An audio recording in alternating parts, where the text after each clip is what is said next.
Order. Sorry, we're delayed a little bit. We had an executive session beforehand. First item on the agenda is high school student advisors. Ready to tell us what's going on at the high school? So we're going to do what we did last time. I'm going to talk Okay. a little bit, and then Evan's going to talk. So I'm going to talk about homecoming, sports, and Think Pink that Pride's running. So 2 Saturdays ago, we had our homecoming dance, and the Pride Committee put it together. We set up and... You may need to move the microphone a little bit closer, maybe, I'm not sure. We set up and we ran the tables to sell glow sticks, and we also cleaned up. Our athletic director, Mr. Murphy, he was a DJ, and he took all our song requests. It was really fun. I just came home from a meet against Melrose for the cross-country team, and it was pretty tough, but we got through it. Soccer boys won against our Belmont rivals last Friday, I'm pretty sure, and knowing us in Belmont, it was pretty exciting. Football had their senior night on Friday too. We lost, unfortunately, but the cheerleaders made baskets and they made posters for them. And for Think Pink, it's on October 30th this year. It's when our whole school wears pink to support the Dana-Farber Cancer Institute. And we started selling t-shirts that the whole school can wear last week, and we sold over 100 on the first day, which is really awesome, and we're trying to outsell ourselves from last year. And I think we sold about 350 last year. We're starting early, and we're having our day later on in October to get as much awareness and fundraising as possible. And we're also selling headbands and scrunchies and beads the day of. And now I'm going to hand it over to Evan. Thank you. All right, so for those of you who haven't seen me before or don't remember me from last time, my name is Evan Fleischer. And today I'm going to talk about the college fair, the senior meetings and workshops, National Honor Society, and class elections. So the college fair was last Thursday. Many colleges from all around, large range of schools came to the gym and set up. Mainly juniors and seniors came, but anyone could have come to talk to the college representatives about general information about that college. It was very useful to learn. Top-tier schools came, like Harvard, Tufts, Brandeis, etc. Yeah, it was a great opportunity. And so senior meetings and workshops. There are senior meetings and senior workshops. So on day 3 advisory periods, we've had senior workshops where we discuss general college information, like application deadlines, what the different types of applications are, regular decision, early action, all that. But we also had a workshop for specifically geared towards the college essay, where we talked about what makes a good college essay, the length limit, 650 words, all that is really useful. And we also have senior meetings, and that's individual meetings with your guidance counselor, where you can talk about post-high school planning, and if you're going to go to college, where you want to apply, what your application status is looking like, all that. Next, National Honor Society. So far by now, all applicants or the decision has been made for all applicants, whether they've been rejected or accepted. We had our first meeting last Wednesday, and the induction will be October 17th at 7 p.m. in the high school auditorium. And lastly, for NHS, officer elections will be held later this week, and those positions are president, vice president, secretary, and treasurer of the Watertown chapter of the National Honor Society. And lastly, class elections for the general student government, not just NHS. Those will be held sometime soon for all grades positions like student council, executive committee, president, vice president, treasurer, secretary. So yeah, thank you. All right. Thank you, Adam. Lakshmi. Questions? Anyone have any questions or comments? Okay. All right. Thank you very much for coming. Appreciate it. Thank you. Next would be public forum. Anyone here to speak in public forum? Okay. Seeing none, if you don't mind, I'd like to move one item up, which would be the middle school field trip. Mr. McDermott. Hello. My name is Chris McDermott, and I am here on behalf of the team that is co-planning the Washington, D.C. trip for this coming June, and we would like to formally request permission to hold this overnight field trip. Just some basic information about the trip. This year, we're expecting about 150 students, and the dates that we are going are going to be from Monday, June 1st to Friday, June 5th. We have given a brief kind of introduction to the trip at Back to School Night at the middle school, where we gave basic information, cost of the trip, and when the various payments are going to be due. Just a little history on the trip. We've been doing this trip for over 50 years now. We have teachers who volunteer their time to coordinate the entire trip, and this allows us to keep our costs low. It's $600 for a student to go. We also have an outstanding group of teachers who go on the trip every year, again, volunteering their time. It's really kind of, at this point, a rite of passage in Watertown. I went, all the way back in 2006, and it really is the trip in the system that you always remember, that you have the fondest memories of. We learn a lot of life skills when we go down to Washington, D.C., how to operate an air conditioner in a motel room you'd think would be simple. But if you have it set at 80, you ought to bring it down if you want to actually cool off the room. Some of the academic connections, so there's several academic connections to the curriculum. One of the biggest being our trip to the Holocaust Museum that we go to every year. It's connected to the Facing History in Ourselves Holocaust unit that the 8th grade currently learns. The Capitol building and all the other things related to our democracy, they connect to the Renaissance and Enlightenment units that the 8th grade also takes part in. And then the Smithsonian museums, we go to the Museum of African American History, other places like that connect to other various aspects of the social studies and science curriculums at the middle school. Basic overview of the trip, we're leaving 7 a.m. on the 1st. We use Silver Fox bus lines to get down there. The first day is really just a travel day. We stopped at Fort McHenry and the Liberty Bell in Pennsylvania on various years. We're not sure what we're doing yet this year. Then we really spend 3 days in the Capitol, again, going to monuments, going to museums, doing other activities. We stay at the Quality Inn Motel in Vienna, Virginia. It's like a half hour outside of D.C. We've been going there for a long time now, so they know us pretty well. All of the breakfasts and dinners are provided. It's part of that $600. Some lunches have to be purchased, but again, trying to keep those costs low. And then Friday's just really another travel day. We kind of just try and book it home as fast as we can. Stops for lunch, bathroom break here or there, but we usually get home around 5 o'clock. For safety, we bring our school nurse to help with medical needs. We actually kind of noticed last year a really kind of big difference with having our actual school nurse down there with us. It really is a big difference, someone who actually knows the kids and knows their needs.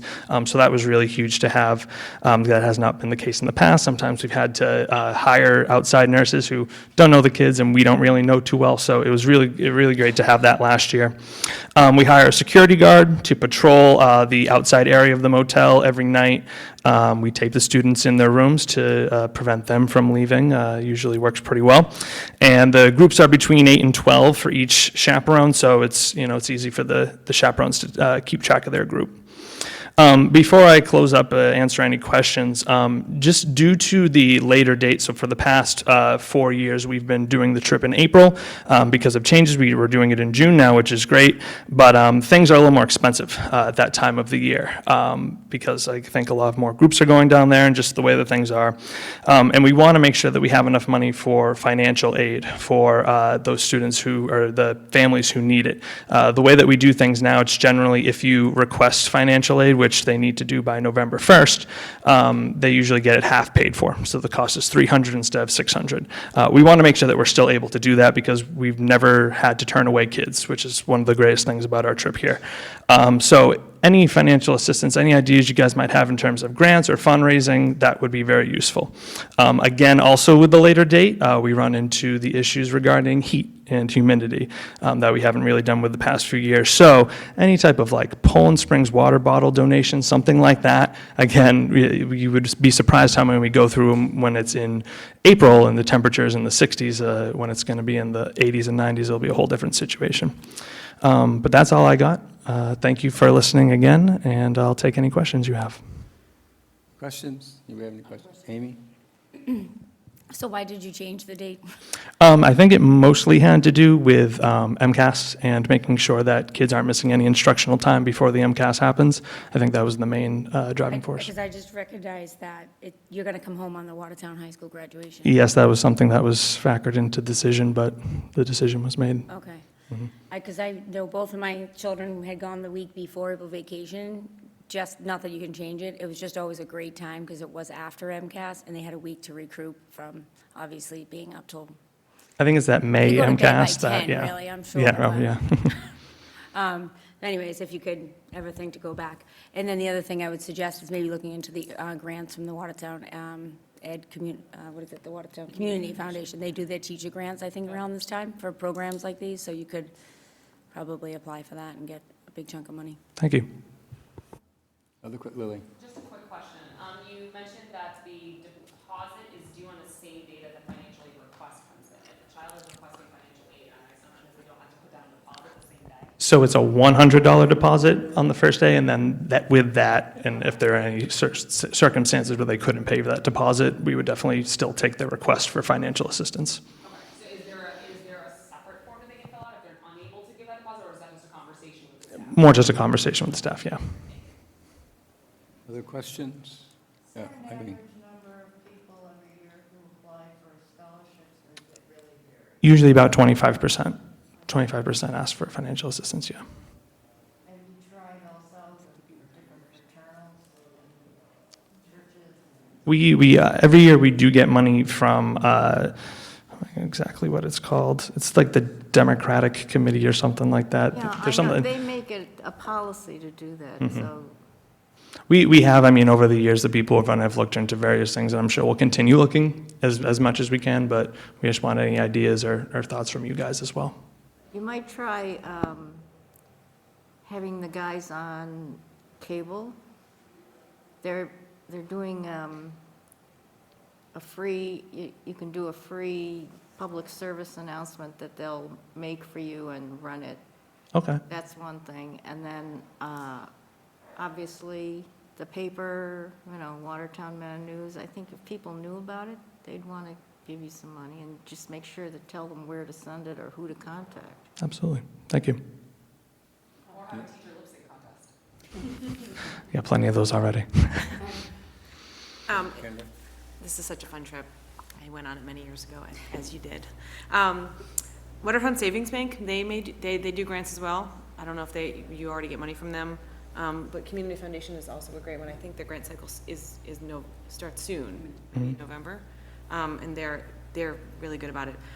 We've gotten donations from like Stop and Shop or Shaw's from the PTO for like waters, so I wonder if maybe they would do a big donation of water bottles for the trip Yeah, down. that'd be great.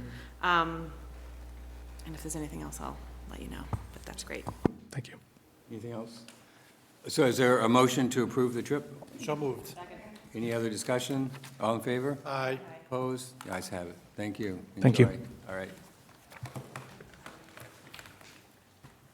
Let me go back up to the item 6 on the agenda, Teaching and Learning Showcase, the state accountability determination. So this is kind of step 1 of 2 steps. We're starting off with a kind of broad look at the district-wide state accountability, and then at our next meeting, we'll focus on MCAS results. Dr. Gold. Excellent, thank you. Just waiting for the slides to show up. So just to reiterate what you said, tonight I'm just going to provide a general introduction to the accountability data that we have from the state. And then after that, on October the 21st, we will take a deep dive into our MCAS results, which will be very specific to schools. So today's presentation is far more broad, and then we'll go down into more specifics on the 21st. So, hold please. Deal with the technical issue. Okay.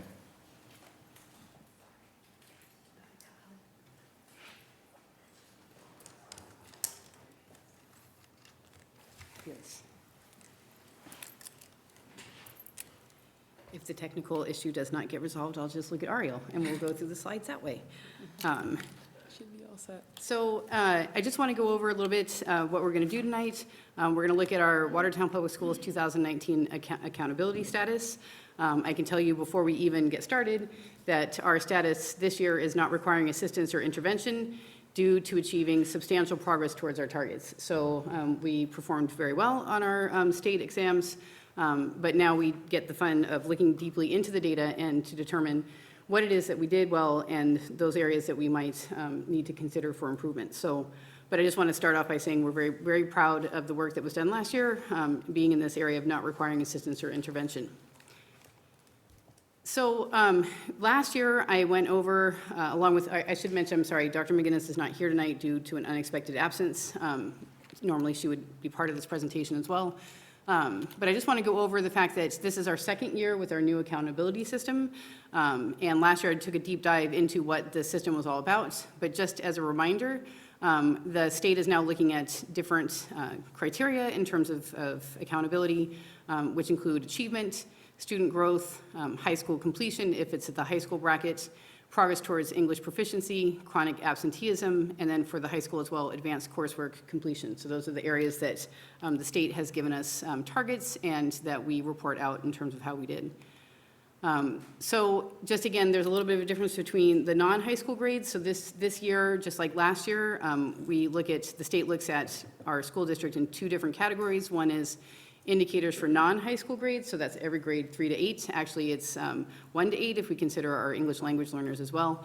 But certainly 3 to 8 in terms of achievement data for MCAS, and then also our high schools, and they add additional criteria for the high school, primarily around completion of school, whether it's the dropout rate or your extended engagement. And they also look at advanced coursework completion rates as part of the factors. Can I ask you a question? Yes, of course. Just for people watching who aren't familiar with the acronyms, There's a lot of them.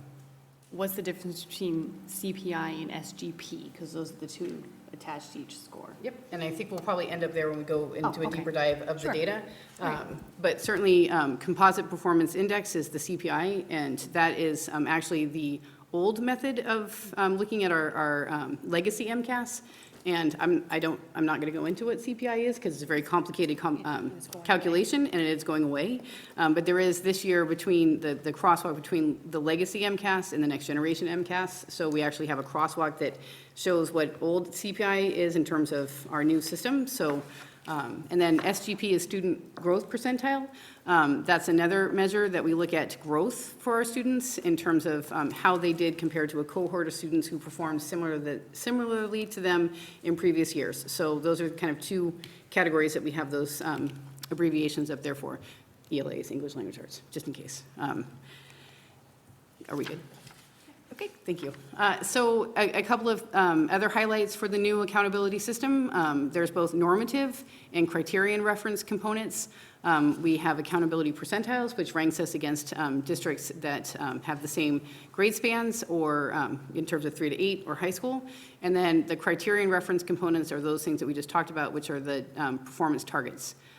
So the focus is also not just looking at the aggregate, which is all of our students, but we also, in the new accountability system, are looking at our lowest 25% of performing students, both at the district level and the school level as well. So we look at both of those categories, the aggregate of all students and then the 25% lowest performing students. And then we use the accountability categories to define the progress that our schools are making and the types of support that they may receive from the department. This year, a little preview, we don't need any support from the department because we have either achieved our targets, have made substantial progress or moderate progress. So we no longer need support from the department. That doesn't mean they're not going to monitor our turnaround plan, but it does mean that we are making good progress at the middle school level especially.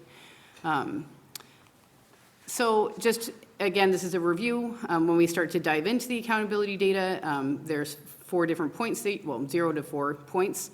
You get 4 points in a category or a criteria if you exceeded a target.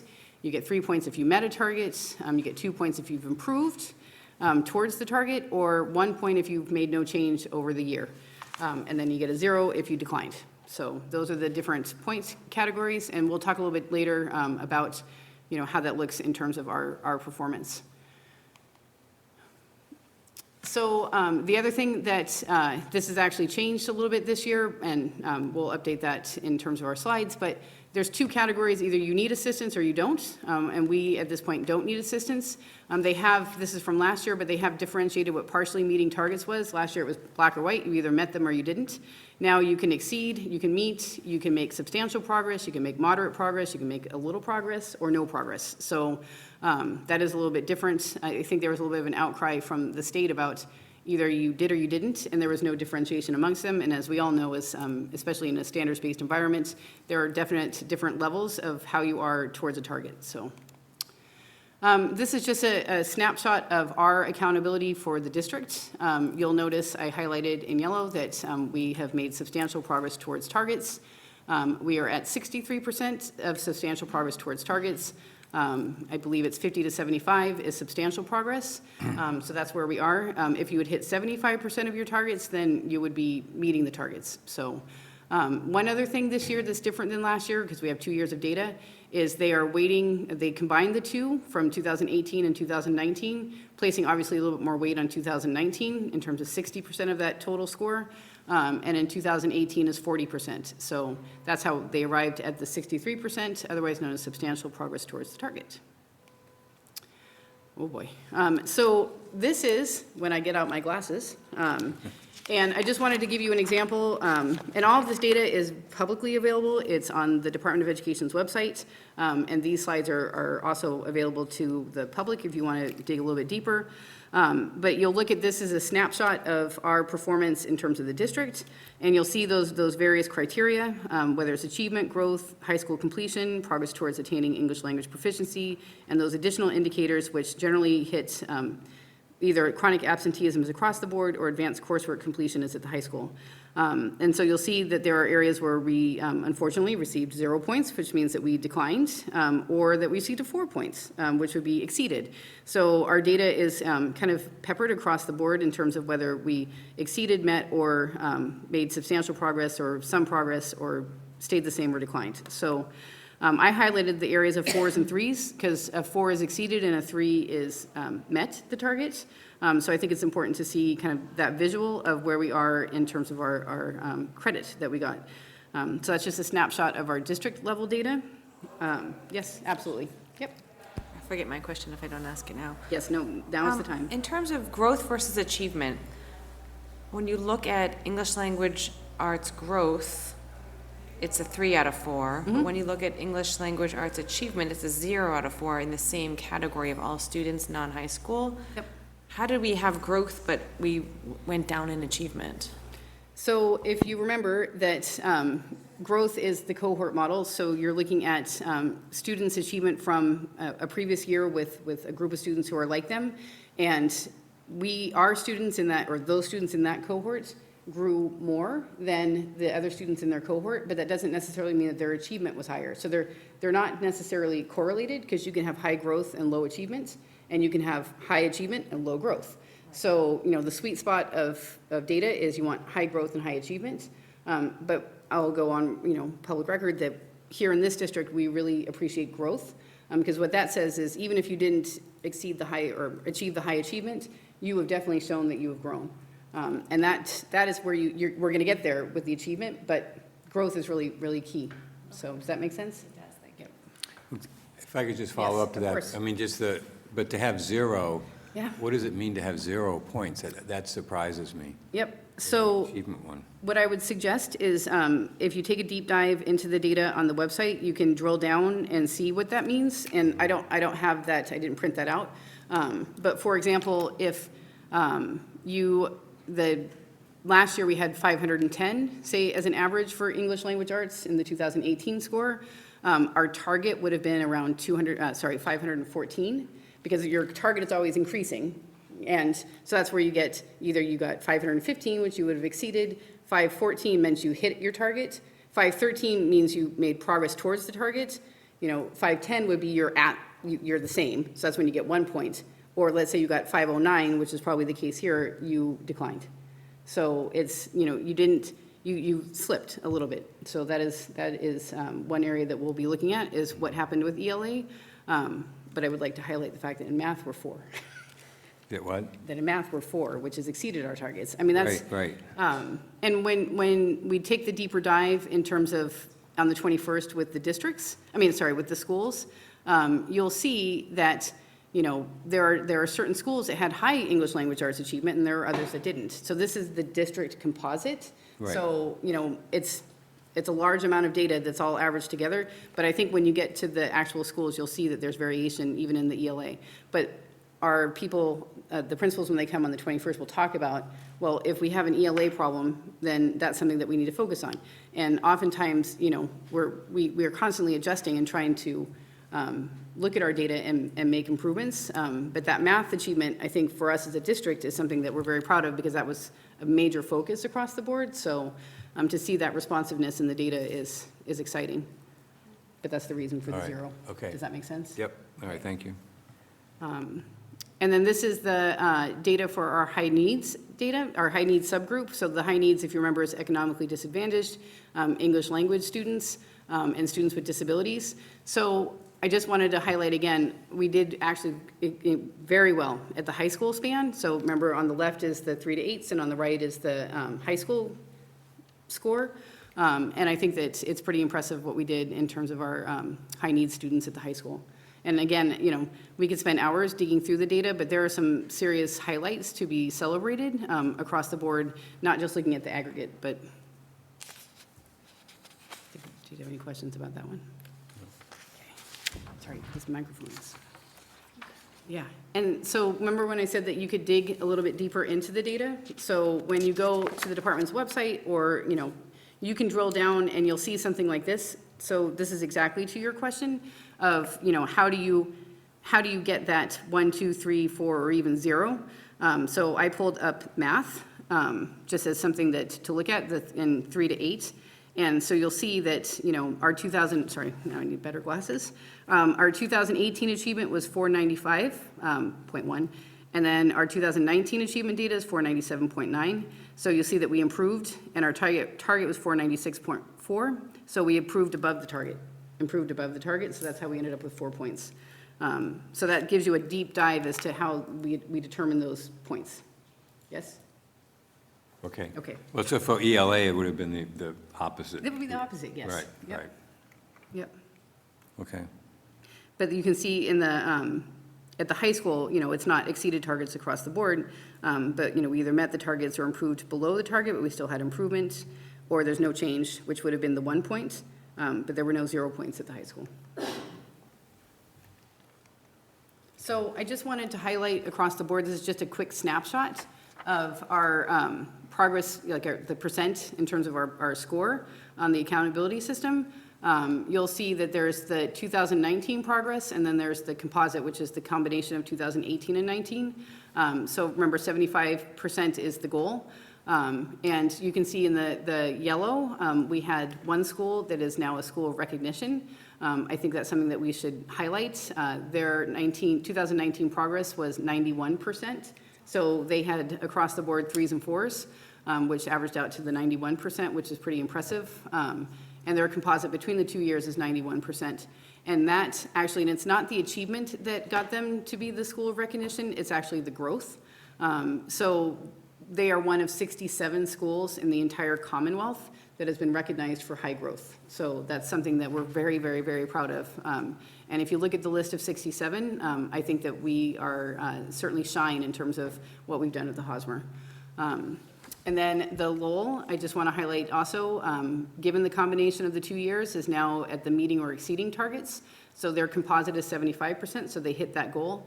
And then across the board, we have substantial progress at the Cunniff, moderate progress at the middle school. Now, you might think, well, moderate is, that's not as great as substantial or meeting. But if you remember last year, we were in need of intervention. So this is a great step for us. And I think it shows that we're already adjusting and making changes to get us to the place where we are at some point, hopefully in the near future, going to meet our targets. So that was really something we're very proud of.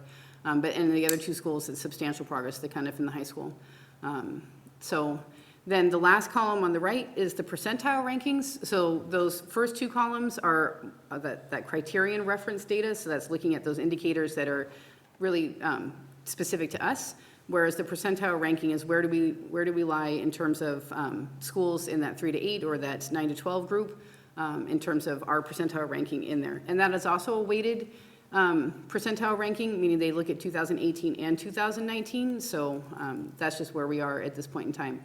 The only one, we've made a big increase at the middle school, and we have a little bit of a dip at the Cuniff, but I don't think that that's something that we should be alarmed at this point in time, certainly. We did great last year at the Cuniff, probably more than anybody ever expected, and that's fantastic, but sometimes there's an adjustment. But I certainly think that we are well positioned to move up that middle school percentile ranking, and we should be proud of the other places that we are. Any questions about that one? So the last piece of information here is that, again, we're going to have a deeper discussion on the 21st around the elementary and secondary MCAS data, and also the accountability data. We'll go to a little bit more detail around how each of the individual schools did in terms of accountability. And then the public, the parents out there, you will be able to access the department's annual report cards in December. So that's an excellent, great piece of data as well to find out a lot of indicators and how it is that we're doing within our schools. The school, your individual reports in terms of your MCAS results for your own children, if you have children in the system, should be to you by the end of this week. So that's something else to look forward to. I just wanted to, before we stop, and I'll answer whatever questions you might have, again, as I said, if you start digging around the data, there's certainly a lot of things to celebrate, but there's just 4 little points I just wanted to bring up to the larger group. And one of which is at the Lowell Elementary School, I looked at the subgroup for students with disabilities, and we went from meeting, the percentage of meeting the targets was 57% last year, and this year it was 92%. So I think that that's fantastic, and it says a lot about what we're doing. I have 3 different data points that I want to share at the middle school. The first one I'll share is, if you remember last year, that our area of concern was our Asian subgroup. So last year, we had 12%, which was one of the reasons that we ended up in turnaround status, and this year it's at 47%. So that's a pretty dramatic increase. The other thing is just high needs in general at the middle school. We went from 11% to 37%, so that's a very significant increase as well. And then the last little piece of joy that I wanted to share about the middle school is students with disabilities. We went from 9% meeting targets, 9% of those possible 75 to 50%.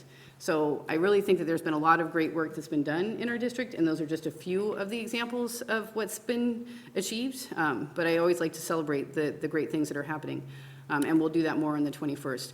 That's not to say in any way, shape, or form that we don't have a long way to go, that we don't have a lot of great plans in place, that we aren't looking at our data and digging very deeply into it to determine what are the areas that we want to shift or focus on or change, and that's what we're going to talk about on the 21st. So. Okay, all right. Thank you, Dr. Carlson. Questions? Any questions or comments from the committee?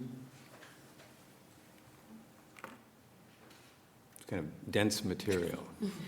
Well, and that's just the tip of the iceberg. Yeah. So, I know. all day. Yes. It's a big iceberg, right? Yes. Okay. Well, again, we'll have more information, kind of follow up at our next meeting, focusing on individual schools and the MCAS scores. So, thank you very much. Next item, we move to action items. The first one is a action item from the policy subcommittee. And I'll ask Eileen to do a report. So the parents of a student who's not at Watertown High approached one of the coaches requesting that their child who's actually at a Commonwealth Virtual, what's called Commonwealth Virtual School, be allowed to play on one of our teams. And so the request would have required a change in our policy, so the policy subcommittee met. There's a lot of material in here, but I think the essential issues are that the Commonwealth Virtual School is not considered a homeschooled child. Homeschooled child is a totally different category, and we do allow them, if they live in Watertown, to participate. Commonwealth Virtual School is a separate school system. We pay money for each student of ours who goes there.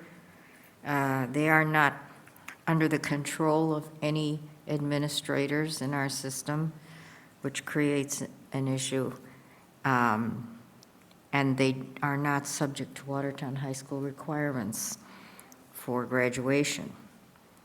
And in the past, when we've had requests, excuse me, for a few of them from Commonwealth virtual school students, we've denied them.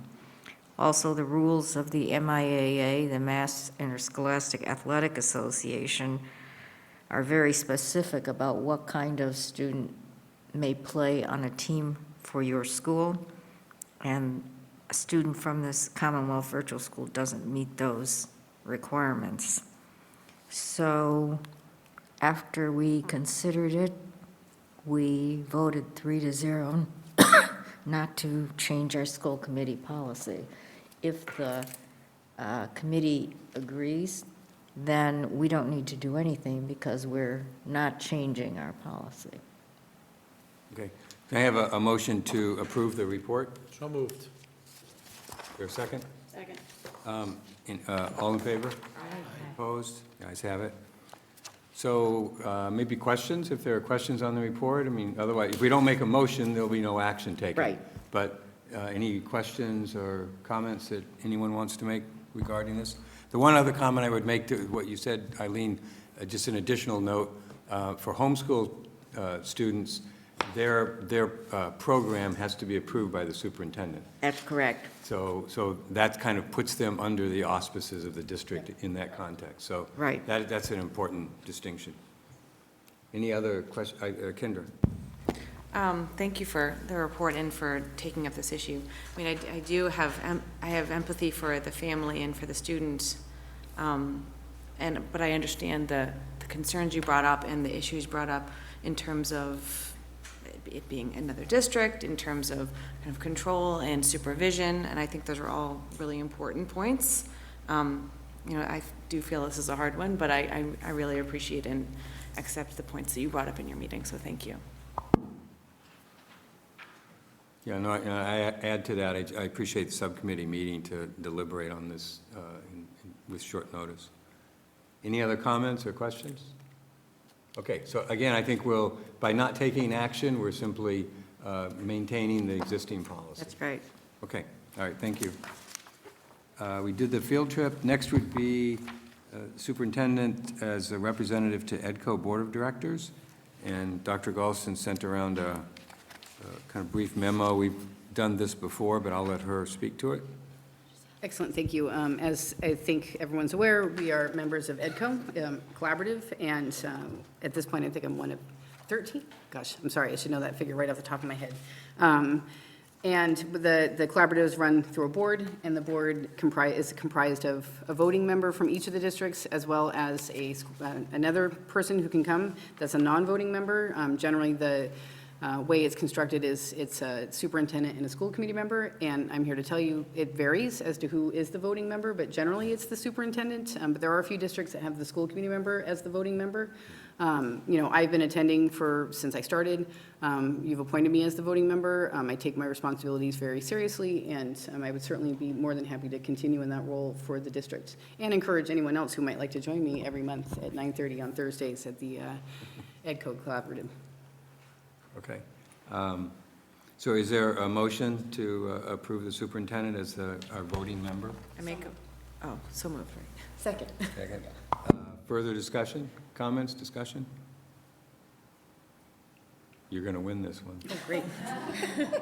Wow. All in favor? Aye. Opposed? Ayes have it. Thank you for serving again. We'll try to get a school committee member at some point to join you. Yep. There's been one in the past. I know, there has been in the past.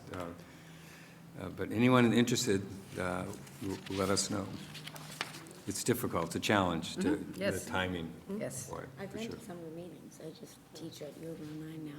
Okay, next would be, actually, we had an agenda item here about minimum wage for all WPS employees. So I'm not sure that that's still Yep. an active issue, or Yes. I saw an email about it, but why don't you, I'll turn it over to Dr. Galt. Sure. Absolutely, and then I'll turn it over to Ms. Perkins. So, Okay. it's a matter of thinking about minimum wage And, we had this conversation last year around our lunch aides, which we increased their wages, but I guess the question is it's come up that there are employees within our system that are not being paid the minimum wage, and there's also a discussion around being exempt as municipal employees, but I don't think that's necessarily what we're trying to say here, is I think that in the school department, we believe fully that our employees should be paid the state's minimum wage, and so I think we're just looking for authorization to move forward and do that for the students. And like I said, Ms. Perkins has a little bit more information about that, but at this point in time, it's really our, some of our workers in our extended day program. So I don't know if you want to just add a little bit about that? Yeah, we currently have students working in the community ed programs. There's about 20 high school students that we recruit. The director of community education has brought up that it's more difficult for her to recruit since the minimum wage went up and all of the other area jobs that they might be eligible for. So she asked that we take a look at that. We are, again, as Dr. Galson said, exempt from the minimum wage law, but nonetheless, we feel it's only right and competitive. Right now, they're getting $11 an hour, and all of this would come out of community ed revolving funds, so it would have zero budget impact. And they are the only staff that we have. The summer students who work for facilities are already at the $12 minimum wage. So it's just this group that would kind of even it out. Okay. So questions, comments? I have one question. You said 20 students? Did you say that? I'm sorry. Yeah, there are 20 students. She has, some of them work 5.5 to 14 hours a week during the year, 800 hours over the vacation weeks, and 2,400 hours for the summer programs. So it would impact 8,000 to 15,000, depending on how many students she can recruit versus, non-student. But again, the money is there in the programs to support that. And right now, they're earning $11 per hour. What's the minimum wage is? 12. 12. Other questions? I just have a comment. I do think that we looked at this at one point on the town side, but just because we are allowed to have an exemption, I don't think that's the right thing to do. Well. And in a competitive workplace environment, everybody's looking for the same employees. Why would anybody come here for $1 less an hour? So I would fully support that we move up to the minimum wage standards. Okay. Any other questions? Eileen? So are you happy with this wording of all district employees? I'm just want to make sure that we don't say something that we don't mean to do. I think the administration, when we looked at everything, we feel that we wouldn't feel that it was right, and as Mark said, with the town side, to have any employee be less than minimum wage. So we did put that wording in intentionally so that we could always keep up. If the state has already laid out a plan to bring up the minimum wage year over year for the next 3, and so that we don't have to keep coming back to this if that's the committee's desire, to vote that it's, we would always meet state minimum wage for all of our employees, that any time it does go up, whether it be 50 cents or $1, that we would just automatically meet the minimum wage. Okay. So I think the motion out of the memo, short memo we have here, the motion would be to pay no less than the Massachusetts minimum wage to all district employees. I make that motion. Second. Any other discussion? All in favor? Aye. Aye. Opposed? Ayes have it. Okay, thank you.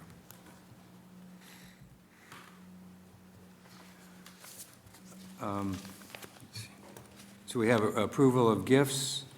We have 4 gifts listed: an anonymous gift, $25 to the Hosmer Principals Discretionary Fund, $1,000 from Exergen Corporation to the Robotics Club, $1,000 from Watertown Savings Bank to the Robotics, and $200 from United Electric Controls to the High School Principals Discretionary Fund. Is there a motion to approve? So moved. Any discussion? All in favor? Aye. Opposed? Ayes have it. Thank you. We also have a disposition of surplus property, some various printers, iPads, voice recorder, some laptops, projectors, digital camera that are quite old with some broken components, although still working, but value limited, and then a conference table that's no longer needed. So is there a motion to approve the surplus property? So moved. Disposition of surplus property? So moved. Second. All in favor? Aye. Opposed? The ayes have it. Thank you. We also have approval of minutes. So the school committee meeting on September 9th, 2019. Is there a motion? Make a motion to approve the minutes as written. Any discussion, corrections? All in favor? Aye. Opposed? The ayes have it. And then we have the reports. The first one is the results of the state tiered focus monitoring, which used to be called the Coordinated Program Review. So I'm going to turn it over to Dr. Galston. Excellent, thank you very much. So I'm going to hand it over to Ms. Damaris and Ms. Phillipson, who are going to go over our tiered focused monitoring, which is, again, that change from the Coordinated Program Review. They'll provide you with a little bit of information around that. Also, Laura Alderson-Rotundo, who is our CTE coordinator, would have a part of this, but her report is not in yet, and it's also the open house at the high school. So she's over there right now working on that as well. So, but these two more than able people are going to explain her part as well. Thank you. So I came before the committee in the springtime to talk about this process, and that was when the state was coming in to do their audits. And the results have been kind of, I would say, trickling in over the summer. So we have most of the results back, not quite everything, and we'll review what we have.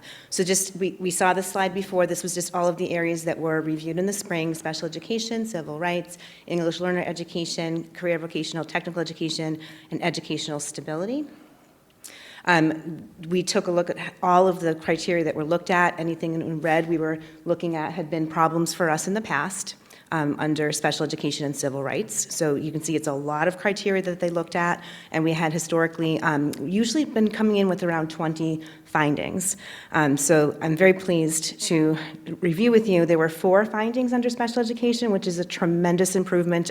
We have our district historian in the department, Barbara Stewart, who's the administrative assistant to me. She says that only one time in our history before did we do better than this particular result, when there were 2 findings. Years ago, she didn't remember the year, but was very impressed. And I have to say, I had to give credit to our teachers, our staff people. This is their hard work that is paying off. And it's not glamorous. It's following processes and procedures and having the documentation to demonstrate that we did so, but a really good job that they did. So the first finding, and all of the findings, by the way, it was partially implemented, which means they may have looked at 2 files, and one file had the evidence there and one did not. So we just aren't consistent. That's what partially implemented means. So the first one, SE6, is determination of transition services. So this is, when they talk about transition, they're talking about the transition out of high school and into adult life, so off to college or off to working in their careers. And this was just a very narrow finding. We have our transition, there's forms that go with this, so our forms were in place. All of our IEPs for students this age had goals and objectives that are tied to transition planning for success after high school and into adult life. But what was found was that the teams weren't consistently discussing the transition planning form before forming the IEP. So it's simply a matter for correction for us to have the agenda reflect that first and make sure that we're following that practice and procedure for students that age. SE7, also related, this was a very narrow finding again. This was looking at students who reach the age of 18 before they leave school, and if they are capable and their parents have not gone to court to obtain adult guardianship for them, they legally in Massachusetts should be signing their own IEPs, and we should be actively seeking their permission to continue their IEP services. That would be evidenced by the student's signature on the IEP, so that's just, again, something procedurally that we'll have to look at and make sure that we are actively seeking their permission.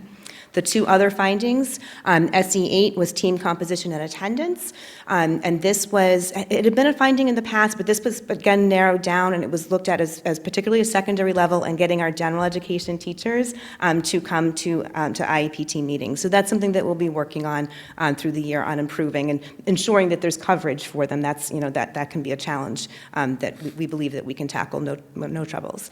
And then SC17, again, this was very narrow. This was really specific to students who are coming to us out of early intervention. So there are little ones, 2.5 years old, and making sure that as long as we've received information about them in order to conduct an evaluation and write an IEP, that we have an IEP that's in place for them to begin services when they turn 3. So those were our 4 for special education. Civil rights, there was one finding. It was not a surprise. It's something that we, as part of our action plan, something we know that we need to do. They call it responsibilities of the school principal. That's awfully broad. The school principal has a lot of responsibilities. They were particularly looking at our district curriculum accommodation plan, or DCAP, for those of us that love acronyms. And we do have one. They did acknowledge that we have a revised version from 2011, but it was clear to the person from the Department of Education that came in that it's not readily accessible to staff, and so that it's not consistently used by staff. So we have an action plan to fix that. So this slide I also showed you in the springtime. This just says, well, now what? So we have some findings. So during this year, we are working on corrective action, fixing the mistakes that we have, and we're working in partnership with the Department of Education. And then continuous monitoring will continue to take place in those school years. We'll do a self-study for another group of criteria, both in special education and civil rights, called Group B, in May of 2021. And that's how the cycle goes on. Okay, so that's that bit. And I'm going to hand it over. Questions for now, or? Sorry. Go ahead. You sure? No, go ahead, that's fine. So I'm here to talk about the English learner education criteria. Kathy had presented about this in the spring, and you'll see that there were a lot of things in red, which were things that we had been not meeting expectations in previous years. There's a bunch. 1, 2, 3, 4, 5, 6, 7, 8. There are 8. I'm happy to inform you that we only had 2 this time. So we are considered a Tier 2 school district, so there's no demonstrated risk in terms of how our students will perform. We also have 2 areas that were partially implemented, and I'm going to go back a second because I put little stars on them. One is follow-up support, and just so you know, if a student is in the English language education program, they stay with us until they get a certain score on the access test, which is an English test they take every January. Once they get a passing score, so to speak, on the access test and they're meeting grade level requirements, we then exit them from the program. So there's a meeting that we have to decide whether or not we feel that the student is ready, because just because you get the minimum score doesn't mean that you're actually ready to handle a full class load without needing additional assistance. So we have a meeting. We'll meet with the classroom teachers, ourselves, the ESL teachers, and special educators if the student is duly served. And then once they're exited, we will follow them. We're required to monitor students for 4 years. So the follow-up support is talking about the monitoring system that we had in place. Previous to my arrival, each school had its own system. So as I was talking to the gentleman from the DESE, I told him that we were in the process of having only one form, and we're using a program called Elevation, which helps us send emails out to all the teachers. So the ESL teacher doesn't have to go and find, like at the high school, kids have 7 classes, so the ESL teacher doesn't have to find all 7 teachers. This program helps us email all the teachers so that they can comment, and if anyone is struggling academically, then we would follow up with that teacher to make sure, is it a problem? And then that's the part that we needed to fix. And so I've worked with my teachers to fix that form, and we'll be using our new form starting in December, because we monitor students twice a year, once in December and once at the end of the year. So the new form basically is just talking about, do you think that this problem, are they not doing so well because of the English, or is it there's other reasons? Is it because they're not doing homework? Do we need to offer some other type of support that isn't necessarily re-enrolling them in the English learner program? And the other piece, which you can see the two asterisks next to it, is professional development requirements for faculty, staff, and administration. So a number of years ago, the state of Massachusetts was brought up by the Department of Justice for not for violating civil rights of people of students whose first language is not English. To that end, the state has gone through a whole training program for all the teachers. And so the teachers have to take something that's called RETEL, which is teaching them sheltered English immersion protocols and ways to basically become better teachers of students who don't speak English as a first language. We have, this has been something that has been rolled out in graduate programs. So any new teachers have to have taken this coursework as part of their graduation requirements. So really, it's just a matter of getting all the other folks. And also, you can't renew your license if you don't have this requirement. And so we have a handful of teachers, there's about 15 of them, who still do not have this requirement. And so that's why this was brought up. But we have a solution for this plan.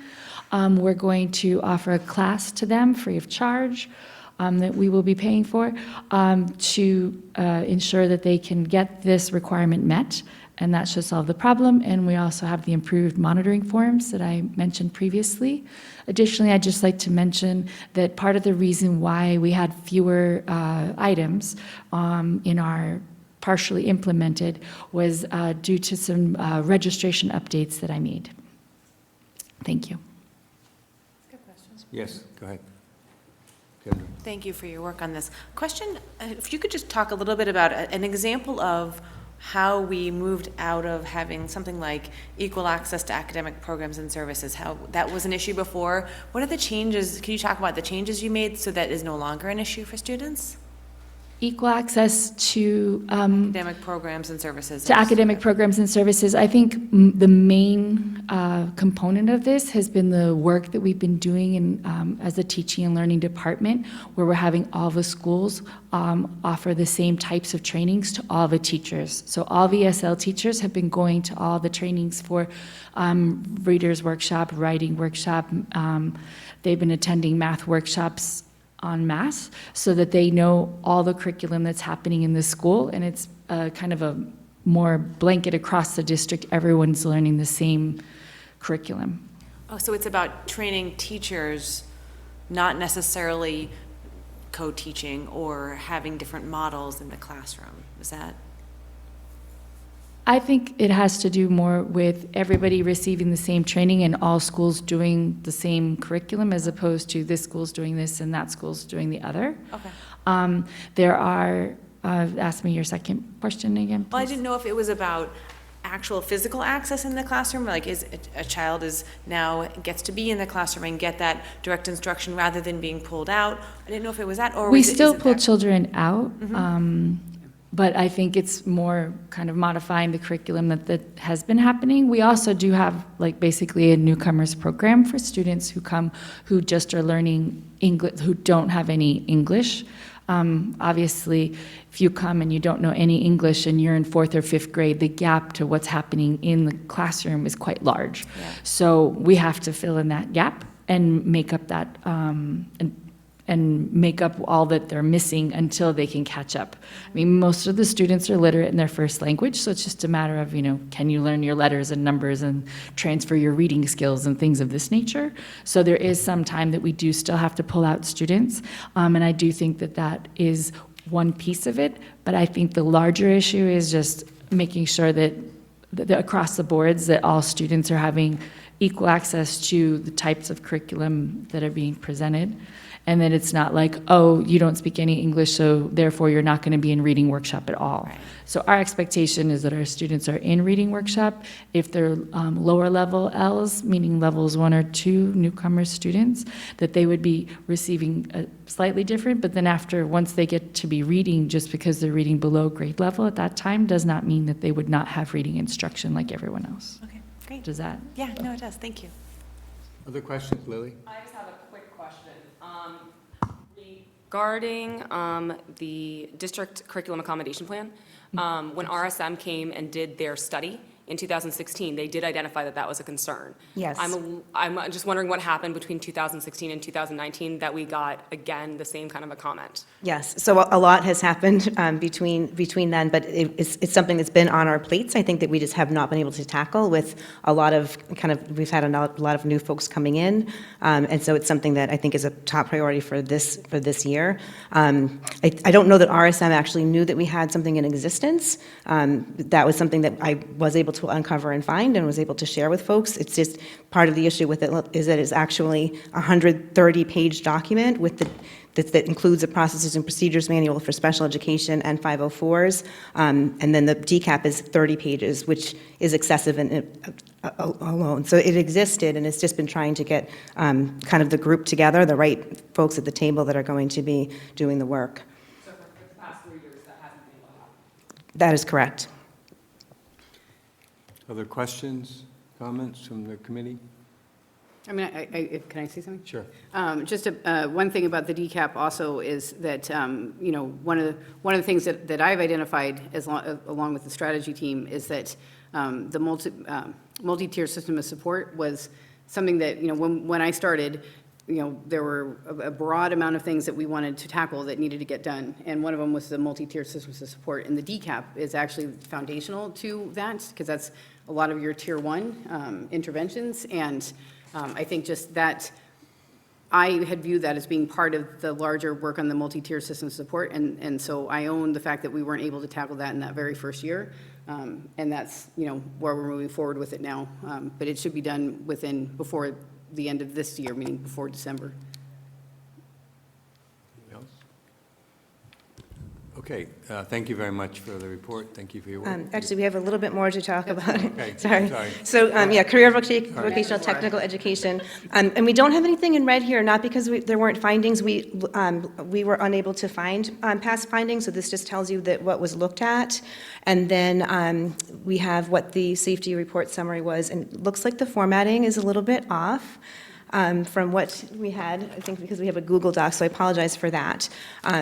But this just goes through and shows you the safety issues that have to be addressed. We obviously have to get those fixed as quickly as possible, so Laura has gone through and let you know who's responsible for those and what the status is, whether it's in with the work order, whether it's in progress, or whether it has been completed.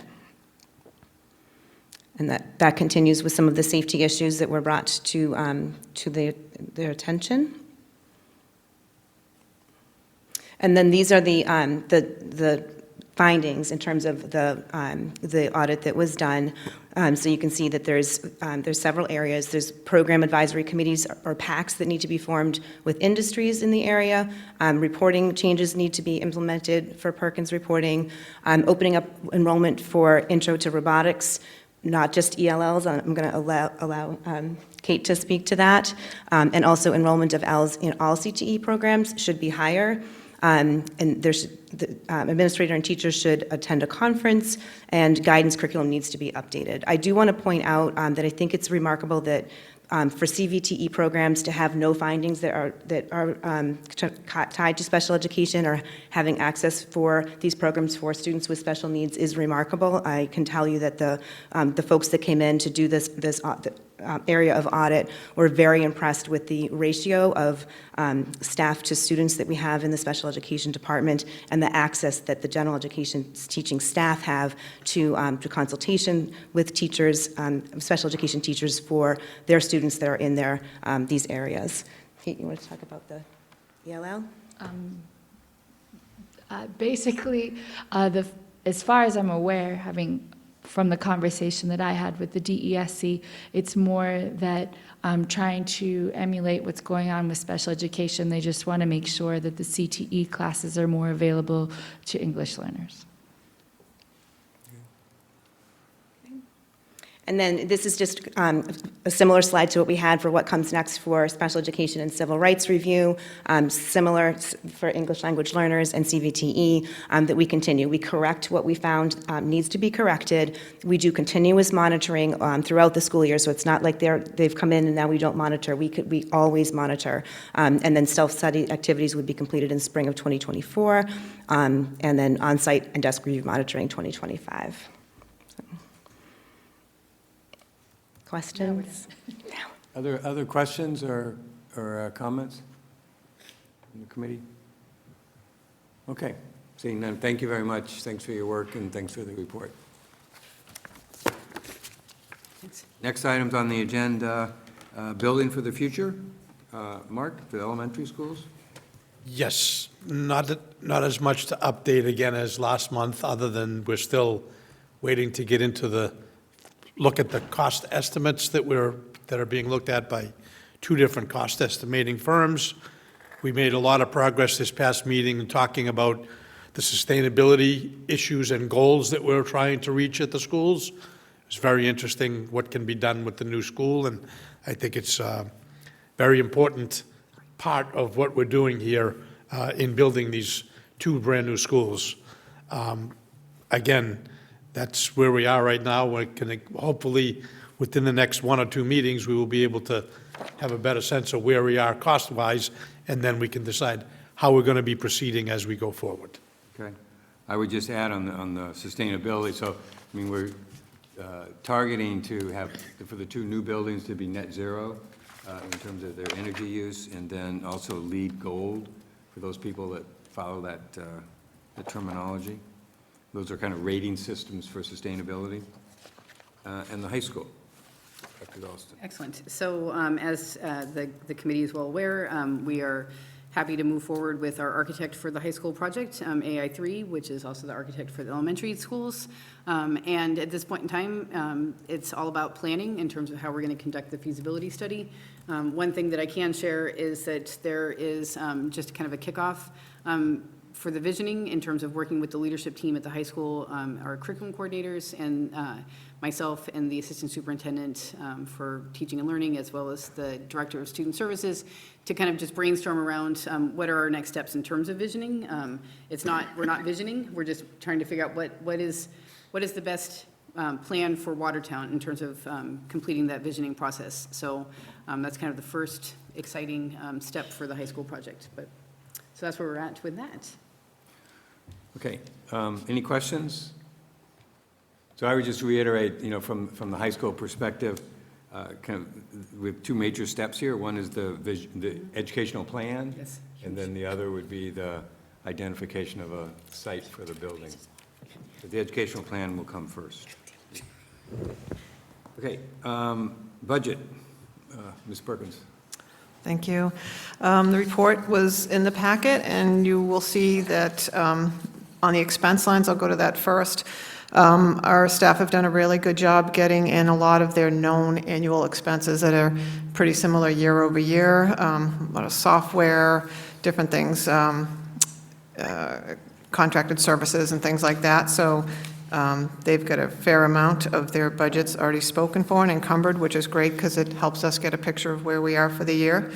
Others, come up as they come up. So as mentioned in the report, student activities and things like that, we just don't know in advance. So you'll see a pretty wide variation of the amount of budget available on the report. We have been without a payroll person since mid-August, so I apologize that the staff salaries are not all encumbered yet. We do have a new payroll manager starting on Friday, which we're very excited about, who doesn't have school and municipal payroll experience, but has a pretty strong background in overall and is currently a payroll manager in the private sector, and we really feel he's going to be a great addition. So he'll be starting with us on Friday, and then we'll be able to get back to encumbering the salaries in the system for this year. Some are encumbered now and some are not.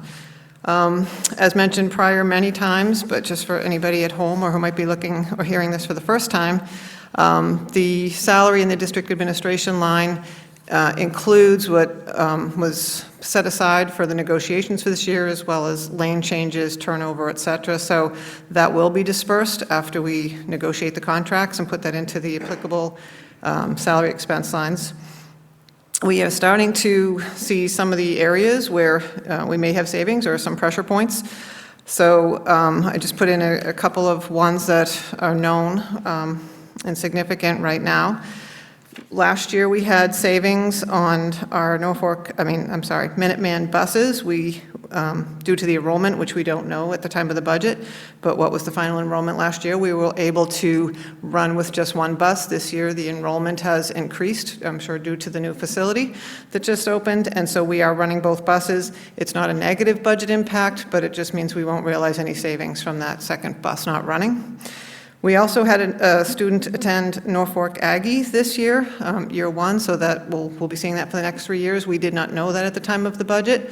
To run transportation every day is going to be around $30,000 that was not budgeted.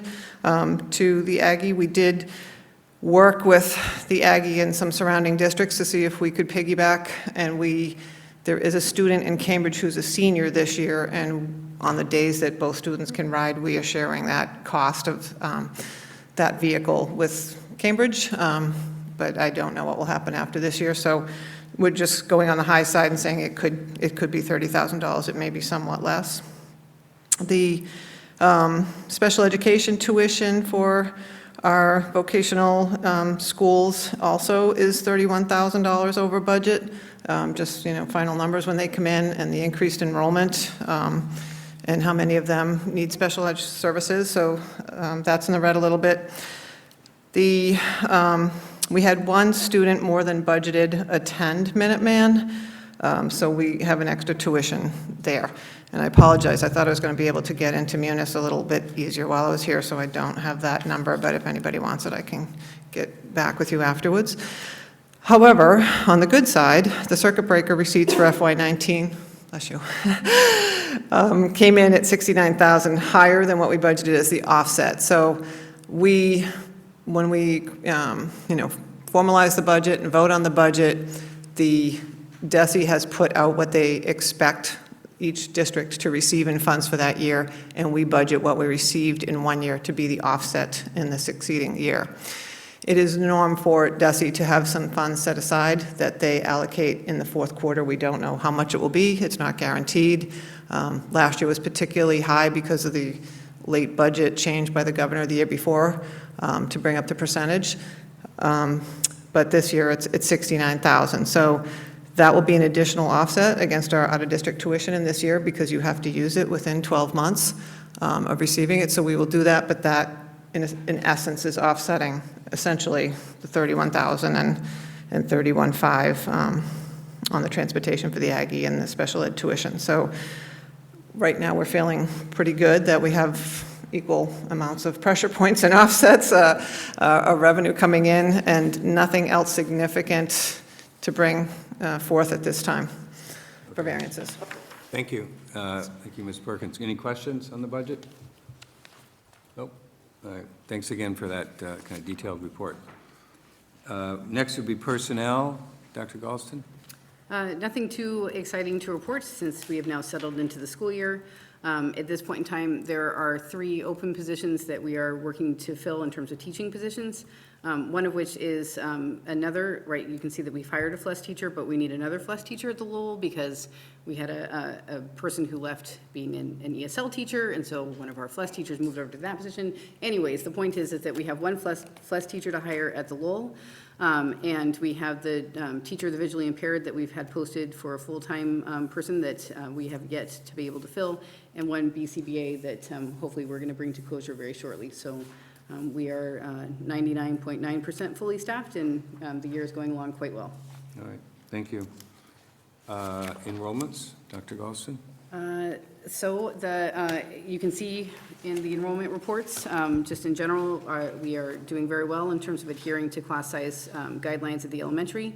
I think it should be noted if anyone is looking through the documents, most of our class sizes at the elementary level are in the teens. We have some 20s and maybe a 21, and I think the outlier is a 22.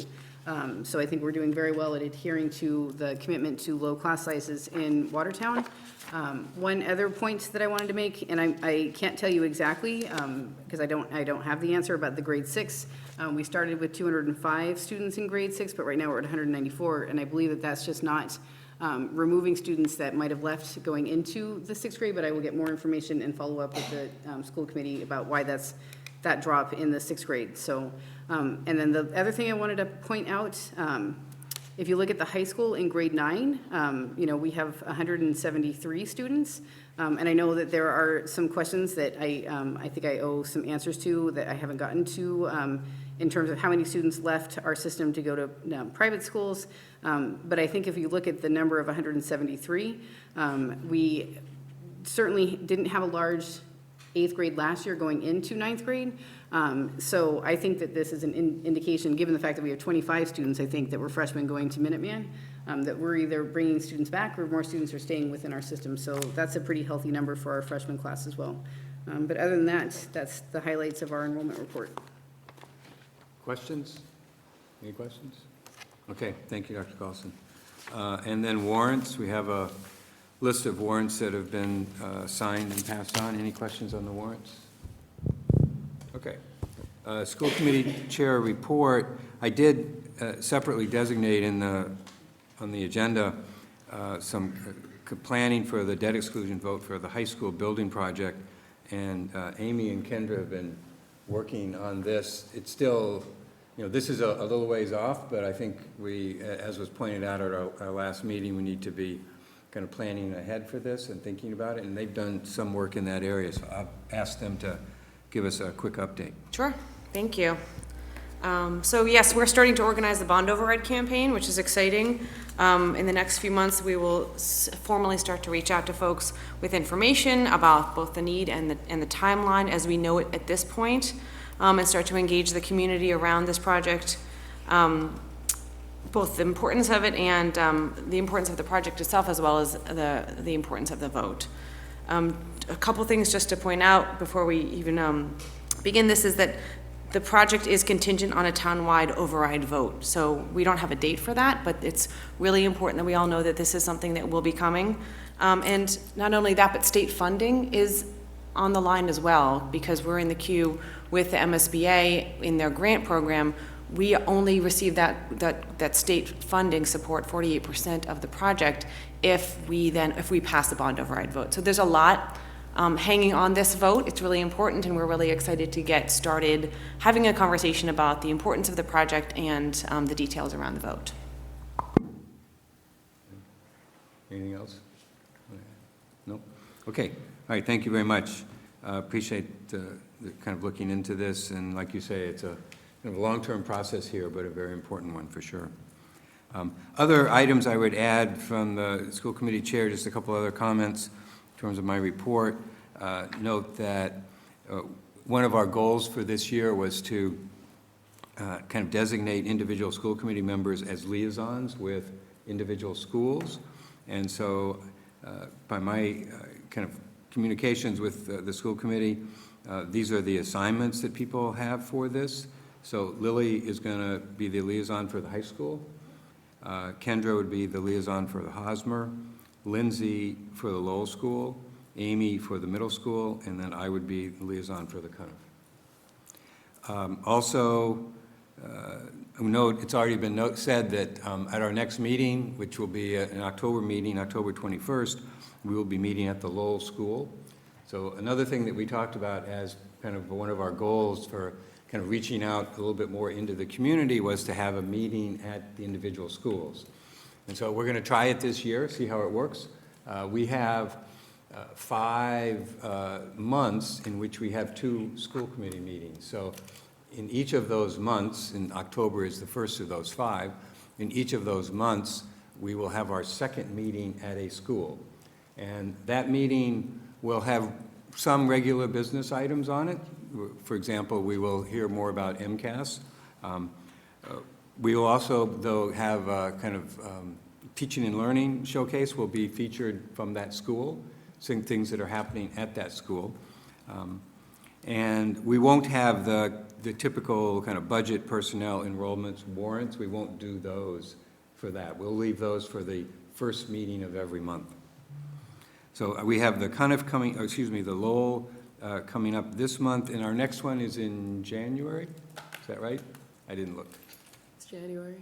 Sure. January? Mm-hmm. And that's, have you assigned these yet, or people? Yes, I have. If you give me 1 second. Okay. I'll let you know exactly where they're going to be. Well, you can keep talking. The other item I was just going to mention was, I think people have received correspondence on this, the MASC-MASS Joint Conference, which is the brochure that I think people received in the mail, correct? So that's coming up November 6th to 9th, and, encourage you to consider if you can go there for a day or two.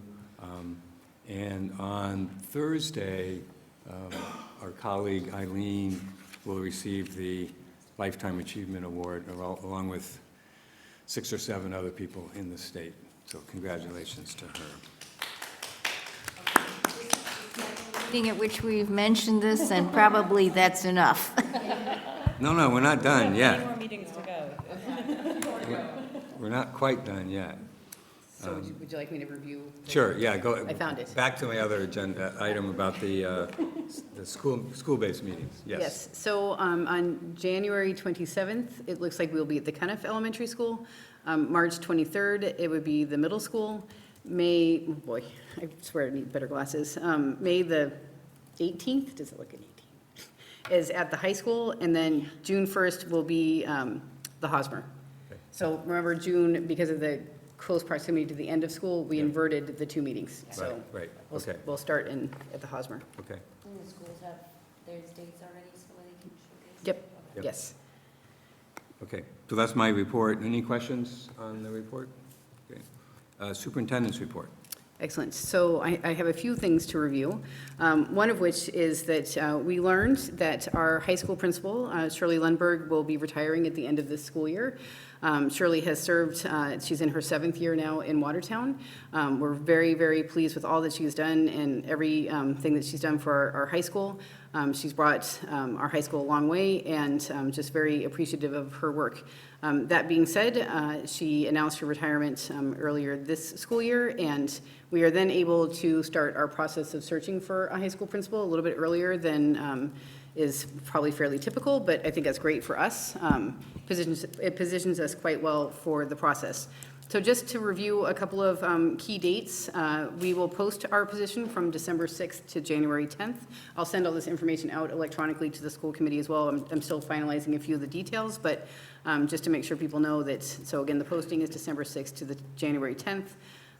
We'll form a screening committee in December.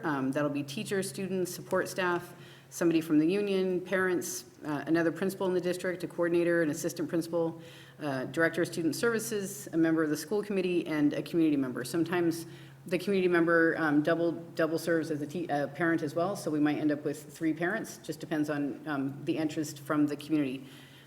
So that would be the composition of the team. We will meet in January to review the packets once the posting closes, and then begin interviews in the week of January 21st to the 24th. Then, depending upon how many finalists are sent forth, we would do interviews in-district visits, and that would be the last week of January, and if necessary, the first week of February, I would do site visits in their districts of the finalists. So my goal is to be able to offer the position to somebody by February 11th, so that we are ready to roll before that February vacation. This is very essential, and I think that the reason being, as you know, we're in feasibility for the high school, and I think it's really important for the new principal to have be part of that process. Now, they certainly won't be present for the beginnings of the visioning, but really when we head into preferred design and schematic design, it will be great to have the high school principal, the future high school principal, to have some input in that. So that is why we are moving forward a little quicker than many districts, but it's such an exciting opportunity for a principal to come into Watertown, given where we're at with our new building project and just being able to think about teaching in the next coming years, in the next century, when all is said and done. So that's just an overview of the high school principal search process. But once again, I just want to, Shirley's not here this evening because she's at the open house. But we're just, I'm just so appreciative of all the work that she's done. And she's set up the next person quite well to be successful in Watertown. So a couple of other announcements. We are piloting, once again, I know this is a program that we've had before, but Food for Thought. Food for Thought is a program where students are able to pick up food for the weekend if they might be food insecure. We're piloting it at the Cuniff.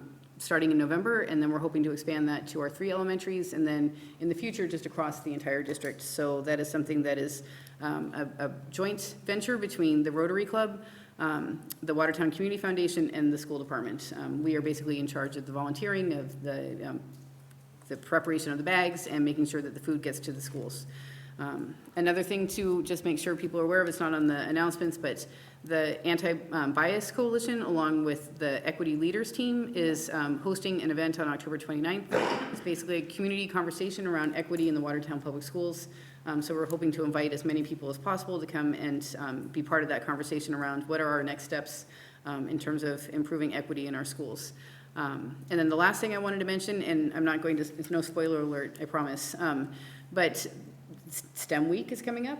STEM Week is happening October 21st to the 25th, and we may be doing a little kickoff of STEM Week at maybe the school committee meeting on October the 21st, but the teams are working really hard in terms of our digital learning support specialists, our librarians, Rashmi, our new digital learning coordinator, to put together an excellent STEM week for all of our students in our schools. So more information is coming around the activities that are being planned for that week.